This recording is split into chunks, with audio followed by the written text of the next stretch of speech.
जय मसीह। प्रभु का धन्यवाद हो कि उसने फिर से हमें ये सुबह दिया कि हम उसकी आराधना कर सके और मिल करके हम उसके वचन की ओर अपना ध्यान केंद्रित कर सके। परमेश्वर को हम धन्यवाद देते हैं क्योंकि इतने सप्तों से उसने हम पर अनुग्रह किया कि हम परमेश्वर के वचन पर ध्यान दे सके और इस माध्यम से हम आप तक पहुंच पा रहे हैं। ये परमेश्वर के अनुग्रह के कारण से है। धन्यवाद देते हैं हम परमेश्वर का न केवल इस अवसर के लिए बल्कि हमें सुरक्षित रखने के लिए।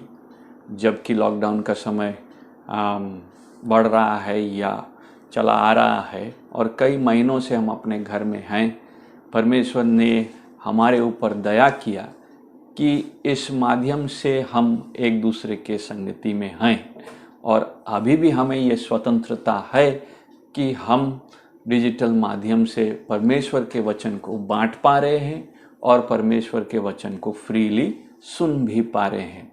सो आइए आज के अध्ययन के लिए आरंभ करने से पहले हम प्रार्थना करेंगे।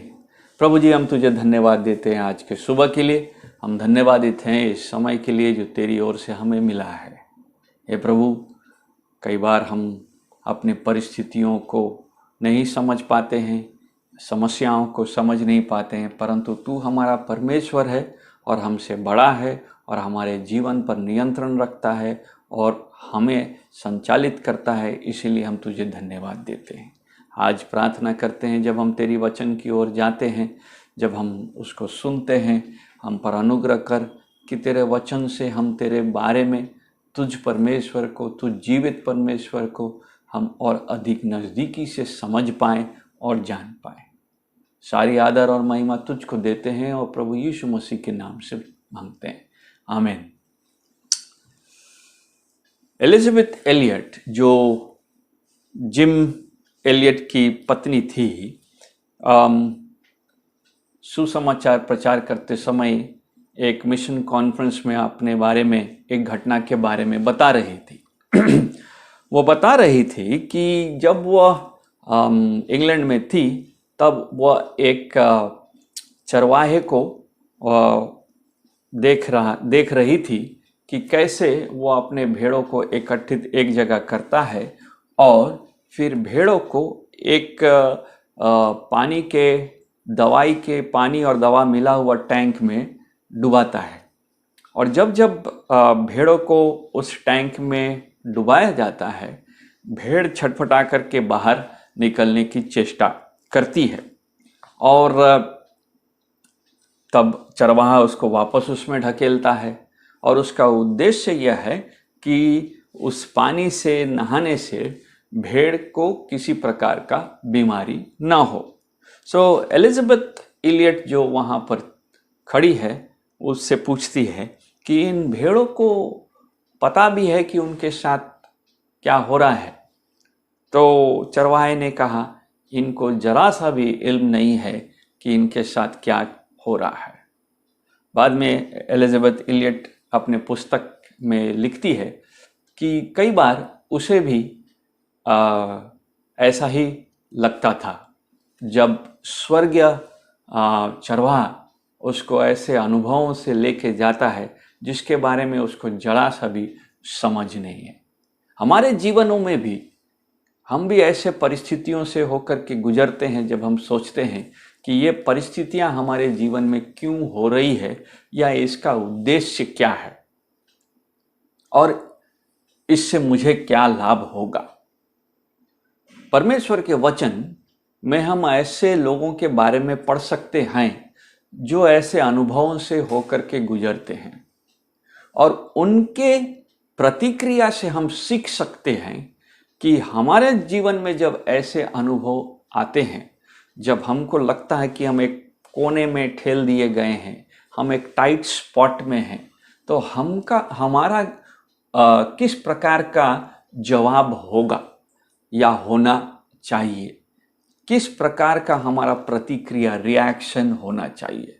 सो आज के अध्ययन के लिए हम खोलेंगे भजन संहिता और उसका 57 और हम उसके 1 से 11 पदों को पढ़ेंगे और यह भजन दाऊद ने लिखा है, ऐसे समय में लिखा है जब शाऊल उसके जीवन को नष्ट करना चाह रहा है, उसके जान को लेना चाह रहा है।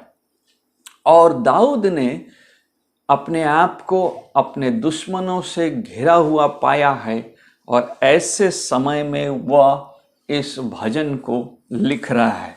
और वो कहता है, प्रथम पद, हे परमेश्वर मुझ पर अनुग्रह कर, मुझ पर अनुग्रह कर क्योंकि मैं तेरा शरणागत हूं, और जब तक ये आपत्तियां निकल न जाए तब तक मैं तेरे पंखों के तले शरण लिए रहूंगा। मैं परम प्रधान परमेश्वर को पुकारूंगा, ईश्वर को जो मेरे लिए सब कुछ सिद्ध करता है। ईश्वर स्वर्ग से भेजकर मुझे बचा लेगा जब मेरा निगलने वाला निंदा कर रहा हो। परमेश्वर अपनी करुणा और सच्चाई प्रकट करेगा।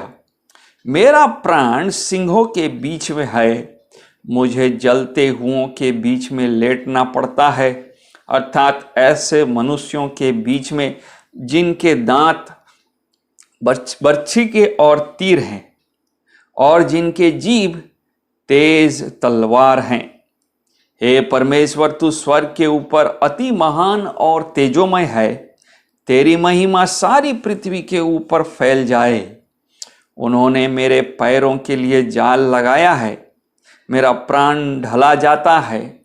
उन्होंने मेरे आगे गड्ढा खोदा परंतु आप ही उसमें गिर पड़े। हे परमेश्वर, मेरा मन स्थिर है, मेरा मन स्थिर है, मैं गाऊंगा, वरन भजन कीर्तन करूंगा। हे मेरी आत्मा जाग जा, हे सारंगी और वीणा जाग जाओ, मैं भी पौ फटते ही जाग उठूंगा।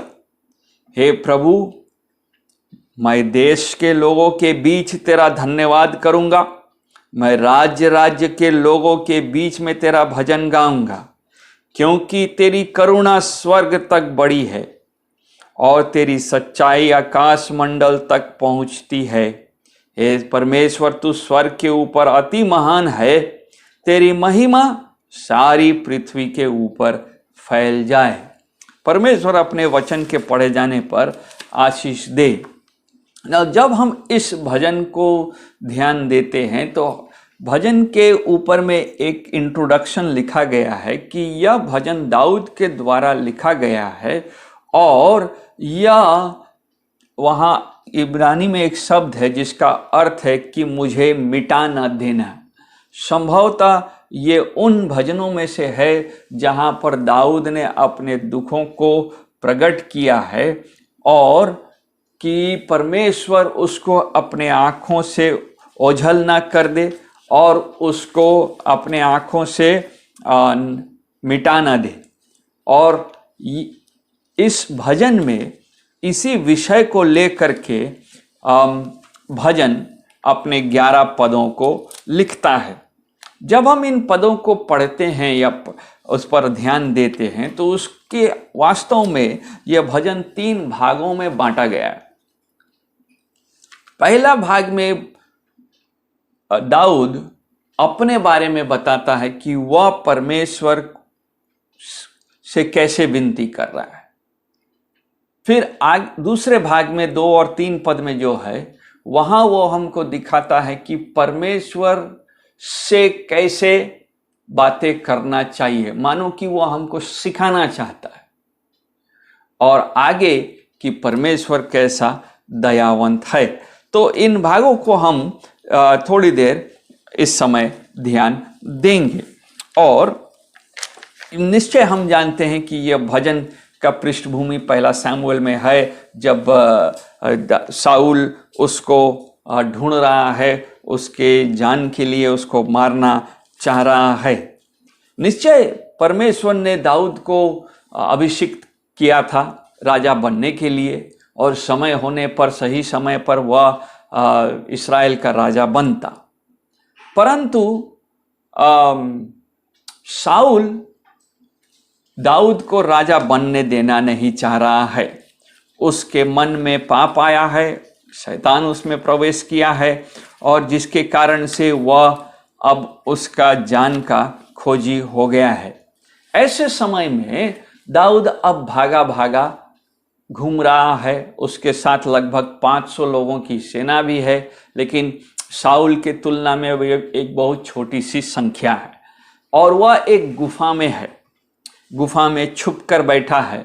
गुफा में छुपना, गुफा तो जरूर है कि वह एक सेफ जगह है, वह सुरक्षित जगह है और वह एक चट्टान के अंदर है, पहाड़ के अंदर है, परंतु गुफा जितना बाहर से सुरक्षित दिख रहा है, उसके एक ही जगह से प्रवेश करने के कारण से वह उतना ही खतरनाक भी हो सकता है। अगर दुश्मन वहां से प्रवेश कर लेगा तो अंदर में, गुफा के अंदर जितने लोग छुपे हुए सब मारे जा सकते हैं। इस कारण से जब हम इस भजन को पढ़ते हैं तो दाऊद ये नहीं कहता है कि मेरे गुफा को और मजबूत बना दे या इसमें ऐसा प्रबंध कर दे कि लोग गुफा में प्रवेश न कर पाए, बल्कि जैसे ही हम प्रवेश करते हैं पहला पद में, तो उसका आरंभ होता है, पद आरंभ होता है इस बात से कि हे परमेश्वर मुझ पर अनुग्रह कर। दाऊद हमको बताता है कि हर विश्वासी का किसी भी परिस्थिति में प्रथम प्रार्थना या सबसे पहला ध्यान इस बात पर होना चाहिए कि परमेश्वर उस पर अनुग्रह करे। परमेश्वर मुझ पर अनुग्रह कर, मुझ पर अनुग्रह कर क्योंकि मैं तेरा शरणागत हूं। बी मर्सीफुल, क्योंकि मैं तेरे अलावा मेरे पास कोई भरोसा करने का जगह नहीं है, तू ही मेरा शरण स्थान है। मुझ पर अनुग्रह कर जब तक ये आपत्तियां निकल ना जाए, तब तक मैं तेरे पंखों के तले शरण लिए रहूंगा। पहला पद का पहला हिस्सा विश्वासी को यह स्मरण दिलाता है कि वास्तव में वह विश्वासी परमेश्वर के अनुग्रह के बिना जीवित ही नहीं रह सकता। वो अपने जीवन को व्यतीत नहीं कर पाएगा यदि परमेश्वर उस पर अनुग्रह नहीं करे। परमेश्वर की अनुग्रह ही विश्वासी की आशा है, वही उसका एकमात्र आशा है। हम खोलेंगे विलाप गीत उसका 3 अध्याय, विलाप गीत उसका 3 अध्याय और उसका 21 से 26 पद तक हम पढ़ेंगे। विलाप गीत 3 अध्याय 21 से 26 पद।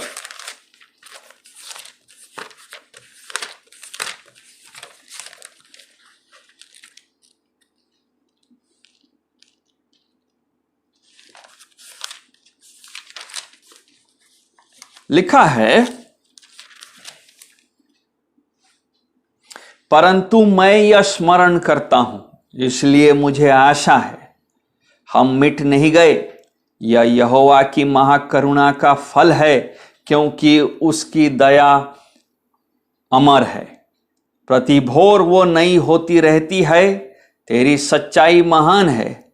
मेरा मन ने कहा, यहोवा मेरा भाग है, इस कारण मैं उसमें आशा रखूंगा। 25वां पद, जो यहोवा की बाट जोहते और उसके पास जाते हैं, उनके लिए यहोवा भला है। यहोवा से उद्धार पाने की आशा रखकर चुपचाप रहना भला है। विलाप गीत का लेखक हमको स्मरण दिलाता है कि यहोवा की महाकरुणा कितनी अद्भुत है और कितना अमर है और उसमें कितना आशा है। दाऊद भी इसी बात को यहाँ पर दोहराता है जब वो कहता है कि हे परमेश्वर मुझ पर अनुग्रह कर। और उस अनुग्रह करने में वो नहीं कह रहा है कि मेरा गुफा जिसमें मैं छुपा हुआ हूं यही मेरा शरणागत है, यही मेरा छिपने का स्थान है और ये इसी को और मजबूत बना दे। बल्कि दाऊद कहता है कि यहोवा स्वयं, परमेश्वर स्वयं मेरा शरणागत है, तू मेरा शरण स्थान है, तू मेरा छुपने का जगह है। और हम विश्वासियों को इससे यह शिक्षा मिलता है कि परिस्थितियां चाहे कुछ भी क्यों ना हो, परिस्थिति हमको बचाता नहीं है, यहोवा ही हमको सुरक्षा प्रदान करता है। स्वयं यहोवा ही हमारा रेफ्यूज है। आगे में लिखता है, जैसे वहां लिखा है कि तब तक मैं तेरे पंखों के तले शरण लिए रहूंगा। जैसे मुर्गी अपने बच्चों को पंखों के तले रखती है, जो दूसरे भजनों में भी यही लिखा है, जैसे भजन 17 में, वैसे ही परमेश्वर ये विनती कर रहा है कि यहोवा उसको अपने पंखों के तले रखे। और जब मुर्गी की बच्ची, जब ये छोटे बच्चे मुर्गी के पंखों के तले रहते हैं, उन्हें मुर्गी के चेहरे को देखना आवश्यक नहीं है। उसी प्रकार दाऊद कह रहा है, यह संभव है कि यह परिस्थिति में मुझे तेरे प्लान्स, तेरे योजनाएं, तेरे विचार नहीं समझ में आ रही, परंतु मेरे ऊपर अनुग्रह कर कि तू ही स्वयं मेरा शरणागत रह और मुझे अपने पंखों तले छुपा के रख। जब हम भजन संगीता के 17 अध्याय के 8 पद को पढ़ेंगे तो वहां पर ऐसे ही विचार हमको सेम विचार मिलता है, जहां लिखा है, अपने पंखों की पुतली की नाई सुरक्षित रख और पंखों के तले मुझे छिपा रख। भजन 61 में भी ऐसे ही बात, मत्ती रचित सुसमाचार में यीशु मसीह ने भी इसी प्रकार का चित्र दिखाया है। और दाऊद इस चित्र से बताता है कि परमेश्वर यहोवा किस प्रकार से अनुग्रह करता है। नाउ 2 और 3 पद में दाऊद हमको परमेश्वर के महानता के बारे में कुछ सिखाता है और वहां 4-5 मुख्य बातें निकल के आती हैं। 2 पद में सबसे पहले बात करता है, जिस परमेश्वर जो अनुग्रहकारी है, जिसके बारे में वो बात कर रहा है, उसकी सबसे पहली बड़ी बात यह है कि मैं परम प्रधान परमेश्वर को पुकारूंगा। यह परमेश्वर जो है वह परम प्रधान है, गॉड मोस्ट हाई, यानी कि इससे ऊंचा, इससे बड़ा, इससे महान कोई दूसरा परमेश्वर है ही नहीं। इसे वो सम्मान, इसे वो प्रतिष्ठा, इसे वो रिस्पेक्ट, इसे वो ऑनर मिलना चाहिए जो परमेश्वर का है। इसीलिए दाऊद कभी भूलता नहीं है कि उसकी परिस्थिति चाहे कोई भी कुछ क्यों ना हो, वह परमेश्वर कौन है उसको स्मरण सब समय रखता है, उसका स्टेटस क्या है। और यहां पर लिखता है कि वह परम प्रधान परमेश्वर है। कई बार ऐसे लोगों से मुलाकात हो जाती है जो हमारे मित्र हो सकते हैं, और जब मित्रता रहता है और जब हम दोस्त रहते हैं तब हो सकता है वे उतने ऊंचे पद में नहीं, लेकिन कई सालों के बाद जब उनसे मुलाकात होती है और हम पाते हैं कि वो बहुत ऊंचे स्थान पर पहुंच गए, तो हमारे लिए, उनके लिए, उस मित्र के लिए जिसके साथ हम शायद पले बड़े हैं, एक सम्मान आ जाता है। और सम्मान में तब हम उनको एड्रेस करते हैं, उनको पुकारते हैं। हम अपने दोस्त यार को जैसे बुलाते थे पहले, वैसे नहीं बुलाते। उसी प्रकार दाऊद यहाँ पर परमेश्वर के सम्मान को ध्यान रखता है और जानता है कि वो कौन है। इस कारण से वो कहता है कि ये परमेश्वर जो मेरा शरणागत है, जो जिसके पंखों तले मैं छुपता हूं वह परम परमेश्वर है। और इस परम परमेश्वर की विशेषता क्या है कि जो मेरे लिए सब कुछ सिद्ध करता है, जो मेरे लिए सब कुछ सिद्ध करता है, जो मेरे लिए performs all things for me, वो मेरे हर चीजों को, चाहे मैं कोई भी क्यों ना हूं, मेरी समस्याएं चाहे कितनी भी बड़ी क्यों ना लगे, परमेश्वर ही है जिसने उसको पूरा किया है।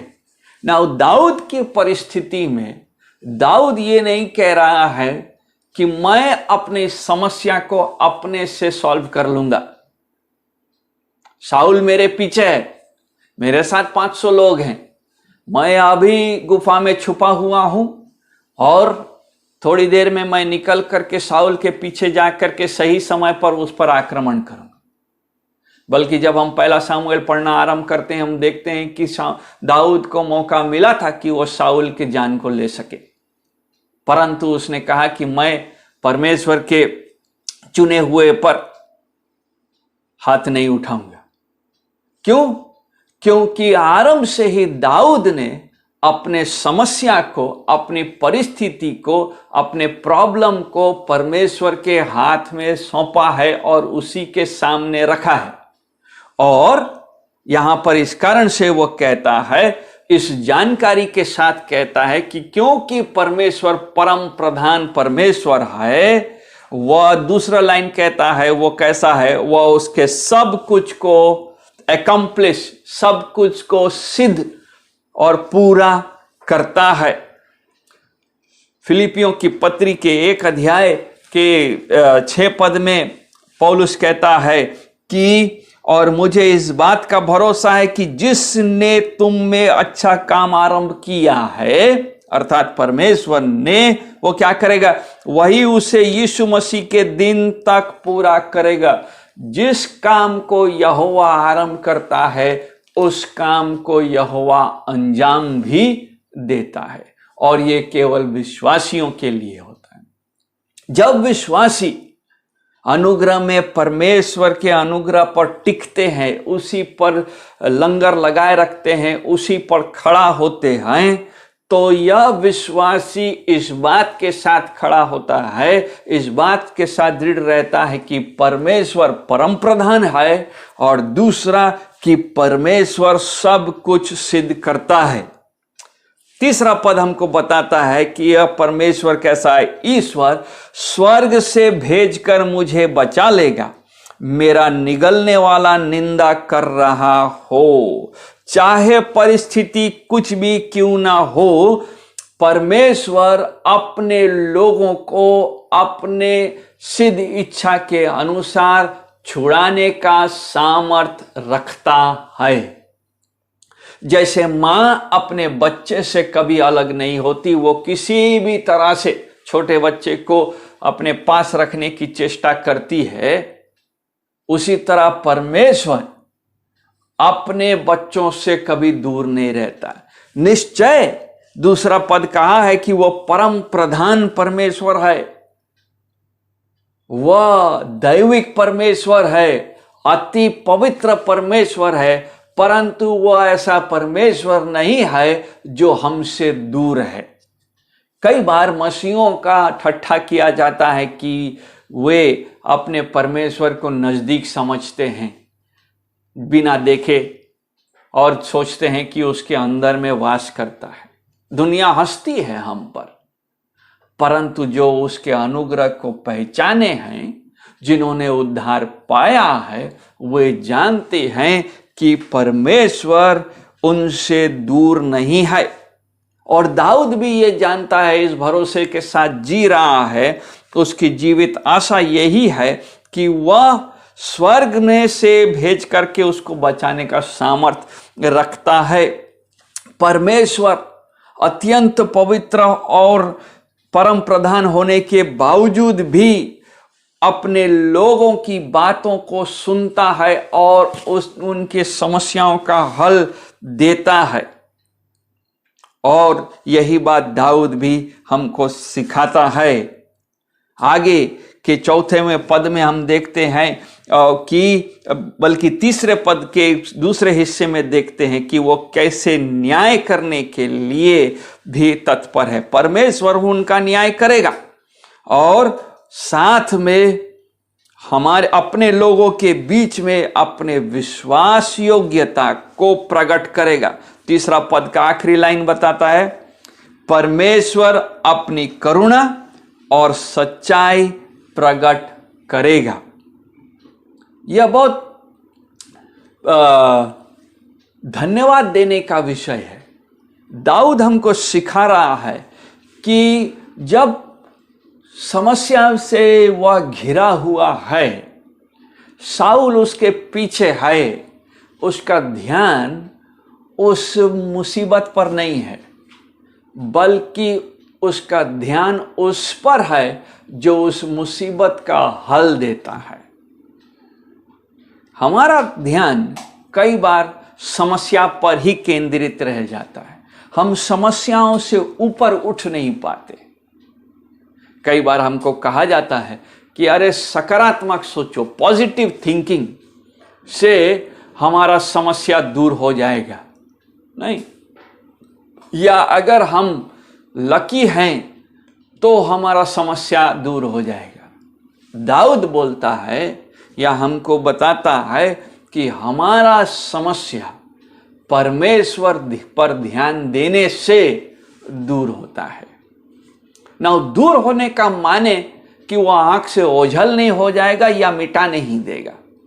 दूर होने का माने है कि वह ही जानता है कि यह समस्या सॉल्व कैसे होगा, और परमेश्वर हमारे समस्याओं से कई गुना अधिक बड़ा है। निश्चय हमारी समस्याएं हैं, और दाऊद ये नहीं कह रहा है कि उसके समस्याएं नहीं है। वो कहता है, जब हम विशेष करके 4 से 6 पद को पढ़ते हैं तो वो कहता है उसकी समस्याएं ये है कि उसके दुश्मन मेरा प्राण सिंहों के बीच में है। वो अपने समस्याओं का बिल्कुल सही मूल्यांकन कर रहा है, नजरअंदाज नहीं कर रहा है। वो शाऊल को नहीं सोच रहा है कि ये खेल कर रहा है, कुछ भी नहीं होगा मेरा। नहीं, वो समझता है कि यह समस्या एकदम रियल है उसके लिए, इसीलिए वो गुफा में आज बंद पड़ा हुआ। कहाँ उसको महल में होना चाहिए, कहाँ उसको इस्राएल में होना चाहिए, तो कहाँ अभी वो फिलिस्तीन देश के गुफाओं में भाग रहा है। वो जानता है कि उसका प्राण सिंहों के बीच में है। मुझे जलते हुओं के बीच में लेटना पड़ता है। आगे लिखता है, ऐसे मनुष्यों के बीच में जिनके दांत बर्छी और तीर हैं और जिनकी जीभ तेज तलवार है। सो ये जो समस्या का मूल्यांकन है वो बिल्कुल सही और जिम्मेदार व्यक्ति के समान मूल्यांकन है। वो समझ रहा है कि यह प्रॉब्लम रियल है। बाइबल कभी भी हमारे समस्याओं को नजरअंदाज नहीं करता, परंतु हमको अपने समस्याओं पर टिके रहने को नहीं करता, बल्कि उससे ऊपर उठ करके उस समस्या के हल करने वाले पर ध्यान देने को कहता है। और दाऊद यही कह रहा है और कर भी रहा है कि वो परमेश्वर पर ध्यान दे रहा है। और इस कारण से उसकी प्रार्थना भी है 5वां पद में, हे परमेश्वर, तू स्वर्ग के ऊपर अति महान और तेजोमय है, तेरी महिमा सारे पृथ्वी पर के ऊपर फैल गई। प्रॉब्लम है, बट परमेश्वर तू परम प्रधान परमेश्वर है। तूने मुझे छुड़ाया है। जैसे मुर्गी अपने पंखों के तले अपने बच्चों को रखती है और उसका देखभाल करती है, सुरक्षित रखती है, वैसे ही तूने मुझ पर ध्यान दिया है।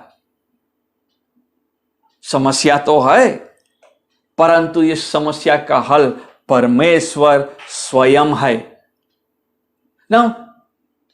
तीसरी बात जो हम सीख रहे हैं कि परमेश्वर इस वचन से कि परमेश्वर का न्याय निश्चित है।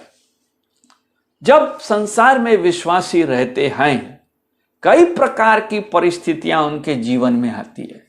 वह सताए जाते हैं, हिलाए जाते हैं, कोना कर दिए जाते हैं, नजरअंदाज कर दिए जाते हैं और नीचा दिखाए जाते हैं। ऐसे परिस्थिति में हम सोचते हैं, क्या इन सब चीजों का कभी न्याय होगा? वचन बताता है कि निश्चय होगा। जैसे दाऊद बताता है, उन्होंने मेरे पैरों के लिए जाल लगाया, मेरे प्राण ढला जाता है, उन्होंने मेरे आगे गड्ढा खोदा, आगे, परंतु आप ही उसमें गिर पड़े। अर्थात परमेश्वर ने न्याय किया। यह परमेश्वर का प्रतिज्ञा है। कई बार यह संभव है कि हम अपने जीवन में रहते हुए उस न्याय को शायद न देख पाए, परंतु परमेश्वर का वचन हमको प्रतिज्ञा देता है कि परमेश्वर दुष्ट के दुष्टता का न्याय करता है। बल्कि वचन बताता है कि दुष्ट न्याय के सिंहासन के सामने अपने दुष्टता के कारण से ही न्याय दंडित होगा। उस पर दंड दिया जाएगा, क्योंकि वह अपने दुष्टता में ही फंसेगा। परमेश्वर यह नहीं कहता कि अच्छा कोई बात नहीं, मैं तो उससे बड़ा प्रबंध करने वाला हूं, इस कारण से उस नुकसान को भूल जाओ, या उस जलते, जो लिखा है यहां पर, जैसे चौथे पद में दाऊद ने कहा, उस तेज तलवार को भूल जाओ, उनके दांत जो बर्छी और तीर के समान है, इन सब बातों को नजरअंदाज कर दो। नहीं, बल्कि वचन बताता है ये जो सिंह के समान है, ये जो बर्छी और तलवार के समान है, ये जो ऐसी बातें सुनाते हैं, ये जो पैर जो जाते हैं जाल बिछाने के लिए, ये जो गड्ढा खोदते हैं, उनके लिए न्याय है। न्याय क्या है? न्याय यह है कि वे अपने ही गड्ढे में गिरेंगे। आपको याद होगा, मिस्र देश से जब इस्राएलियों को छुड़ाया जा रहा था, तो मिस्रियों का प्रयास क्या था? मिस्रियों का प्रयास था कि इस्राएल के सभी बेटों को मार दिया जाए, सभी लड़कों को मार दिया जाए। अंत का नतीजा क्या हुआ? जब वे निकलने ही वाले थे, परमेश्वर ने पूरे इस्राएल के फर्स्ट बॉर्न, जो प्रथम जन्मे हुए संतान थे, सबको ले लिया। न्याय पड़ा, परमेश्वर ने उनका न्याय किया। कई बार हम जो विश्वासी हैं, ये सोचते हैं कि परमेश्वर का न्याय नहीं होता, या पता नहीं होगा भी कि नहीं होगा। वचन बताता है, और इस कारण से, इस भरोसे को, इस आशा में जीवित है दाऊद। और इस आशा से आगे 7 से 11 पद में हम देखते हैं धन्यवाद उत्पन्न होता है। Thanks giving. कैसा धन्यवाद उत्पन्न होता है? बोलता है, हे मेरे परमेश्वर, मेरा मन स्थिर है, क्योंकि मैं जानता हूं कि मेरा परमेश्वर परम प्रधान परमेश्वर है, क्योंकि मैं जानता हूं कि वह सब कुछ सिद्ध करता है, क्योंकि मैं जानता हूं कि वो मेरा न्याय करेगा और मेरे बदले, मेरे विरोधियों का न्याय करेगा। जो मेरे लिए गड्ढा करते हैं, उनको वे उसी गड्ढे में गिरेंगे। इस कारण से 7वां पद, हे परमेश्वर, मेरा मन स्थिर है। आज हम जिस परिस्थिति में भी क्यों ना हो, मैं वास्तव में नहीं जानता कि आप किस परिस्थिति में हैं। शायद बहुत कठिन समय चल रहा है और बहुत परेशानी में आप हैं, मन विचलित है। वचन बताता है कि हमें जीवित आशा मिला है। अभी हम आग में जलाए जाते हैं, अभी हम रगड़े जाते हैं, परंतु वचन बताता है कि हमें जीवित आशा मिला है।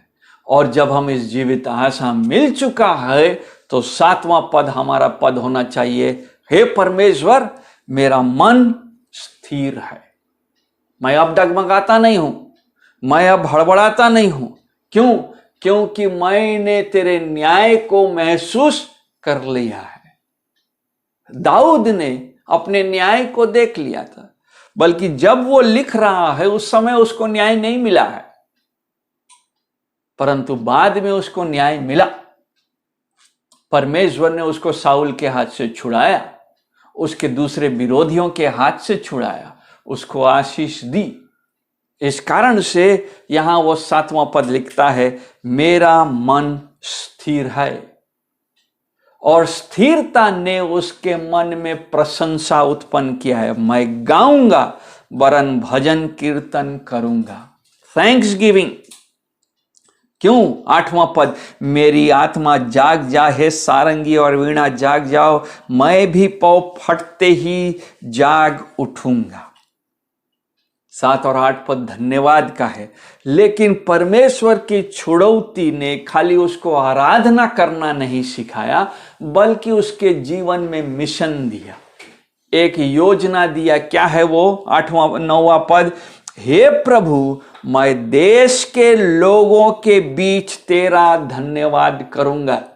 अर्थात मैं मिशन करूंगा, मैं तेरी गवाही दूंगा। परमेश्वर हमको परिस्थितियों से छुड़ाता है, परमेश्वर हमारे लिए प्रबंध करता है, परमेश्वर हमको कठिन पलों से निकालता है। हम मन में तो धन्यवाद देते हैं, और कई बार हम अपने संतों के बीच में भी धन्यवाद दे देते हैं, परंतु आगे क्या दाऊद के समान हम ये कहते हैं कि हे प्रभु मैं देश के लोगों के बीच तेरा धन्यवाद करूंगा। अर्थात मैं इस बात को अन्य जातियों के बीच में बताऊंगा कि प्रभु तू कितना परम प्रधान परमेश्वर है, कि तू दूसरे पद के समान कि मेरे लिए सब कुछ सिद्ध करने वाला परमेश्वर है। दूसरे जब गड्ढा खोदते हैं तो उसमें इसलिए गिरते हैं क्योंकि परमेश्वर ने ही उनका न्याय किया है। कई बार हम जो मसीह हैं, हम जब संसार में उठते बैठते हैं और हमारे साथ अच्छा जीवन चलता है, हम शांति से रहते हैं, और लोग पूछते हैं कि कैसे आपका सब कुछ हो जाता है, तो बोलते हैं ये तो पॉजिटिव थिंकिंग का कमाल है, अच्छा सोचोगे तो अच्छा ही होगा। या हम ये कहते हैं बस चल रहा है, ऊपर वाले की दया है। हम ये कई बार, कौन ऊपर वाला, कौन प्रभु है, किसने हम पर कृपा किया है, उसका नाम लेने से, उसके चरित्र के बारे में बताने से कतराते हैं। परंतु दाऊद हमको सिखाता और वो कहता है कि मैं देश के लोगों के बीच तेरा धन्यवाद करूंगा।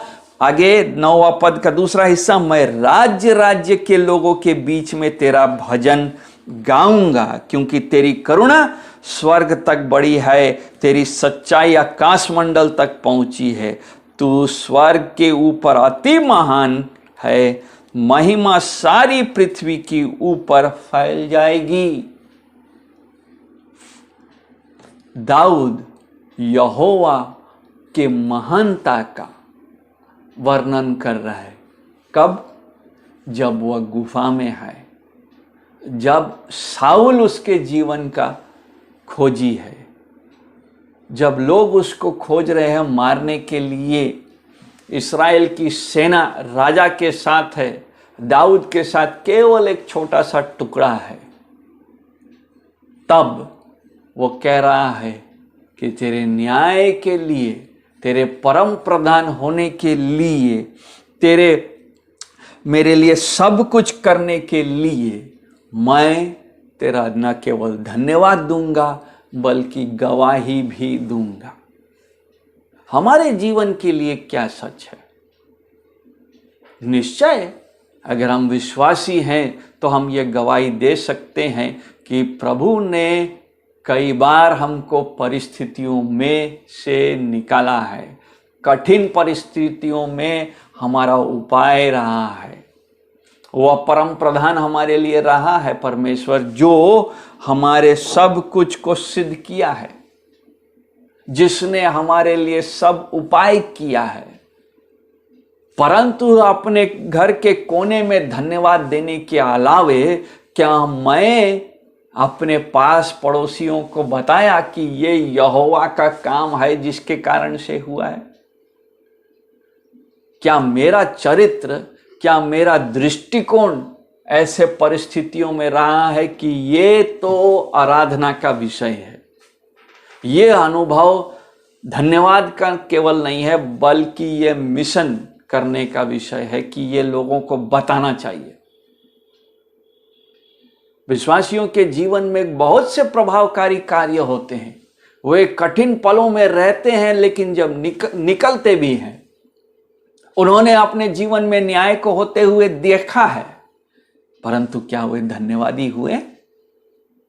क्या वे दूसरों के लिए आशीष का कारण हुए हैं? परमेश्वर करे कि आप दाऊद के जीवन से, आप और मैं ये सीख सके कि हमें किस प्रकार से ऐसे परिस्थितियों का सामना करना है। अभी हाल फिलहाल में हमको खबर मिला है कि हमारे मसीह भाइयों को सताया जा रहा है, बहुत ज्यादा दूर नहीं यहां से। उनके लिए हम प्रार्थना करें और साथ में परमेश्वर के परम प्रधान होने के लिए धन्यवाद दें। आइए हम प्रार्थना करेंगे।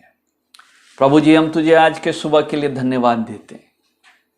तेरे वचन की स्पष्टता के लिए हम तुझे धन्यवाद देते हैं कि तूने दाऊद के जीवन से हमें सिखाया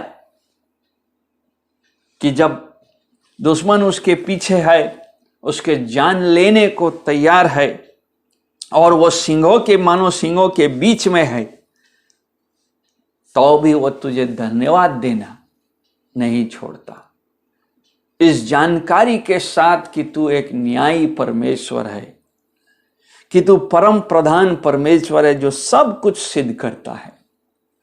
हे प्रभु, हम प्रार्थना करते हैं कि अपने अनुग्रह में हमें तू सिखा कि हम दाऊद के समान ये कह सके कि मेरा मन स्थिर है, मेरा मन तुझ में लगा है, मेरा विश्वास डगमगाता नहीं बल्कि एक जीवित आशा मिला है और उसी में मैं आनंदित हूं। हे प्रभु, धन्यवाद देते हैं तेरे वचन के लिए और इस समय के लिए। सारी आदर और महिमा तुझको देते हुए यीशु मसीह के नाम से मांगते, आमीन। आप सबों को जय मसीह।